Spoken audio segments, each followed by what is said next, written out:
Rasa sayangi, rasa sayang sayangi, lihat dari jauh rasa sayang sayangi. Setelah kita merdeka, Indonesia sempat menerapkan sistem demokrasi parlementer.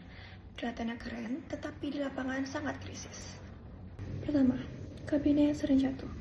Bayangkan mengganti Perdana Menteri berkali-kali dan pembangunan jadi mandek hanya karena untuk rebutan kursi. Kedua, konstituante gagal. Presiden seharusnya membuat undang-undang dasar baru malah macet selama 3 tahun lebih. Ketiga, instabilitas negara.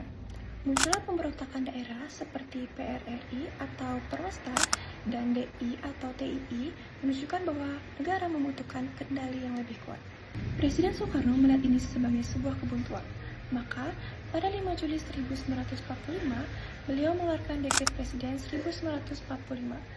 Ini adalah kunci besar ke sistem baru, yakni demokrasi terpimpin. Apa sih inti dari demokrasi terpimpin?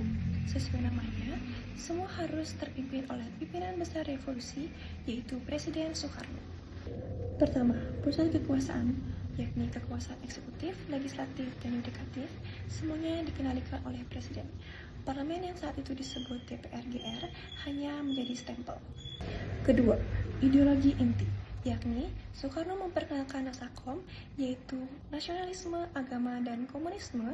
Tujuannya untuk menyatukan semua golongan politik utama, termasuk PKI, Partai Komunis Indonesia, yang saat itu semakin kuat. Ketiga, kebijakan spektakuler. Periode ini melahirkan proyek-proyek besar seperti Monas dan Ganevo, serta politik luar negeri yang sangat berani, seperti konfrontasi dengan Malaysia. Secara ekonomi, fokusnya adalah politik mercusuar, yaitu proyek-proyek fisik besar untuk menunjukkan kebesaran bangsa, meski berdampak pada inflasi dan kemerosotan ekonomi masyarakat. Sayangnya, sistem ini menyimpan bom waktu. Konsentrasi kekuasaan dan kuatnya pengaruh PKI dalam bingkai Nasakom menciptakan polaritas politik yang sangat kejam. Nah, puncaknya pada 30 September 1965 terjadi peristiwa gerakan 30 September atau G30S. Peristiwa ini ditudingkan pada PKI. Ini memicu kemarahan publik dan aksi pembersihan besar-besaran. Lalu titik baliknya yaitu kekuasaan Presiden Soekarno melemah drastis. Melalui Super Semar, Surat Perintah 11 Maret pada tahun 1966, kekuasaan dialihkan kepada Jenderal Soeharto.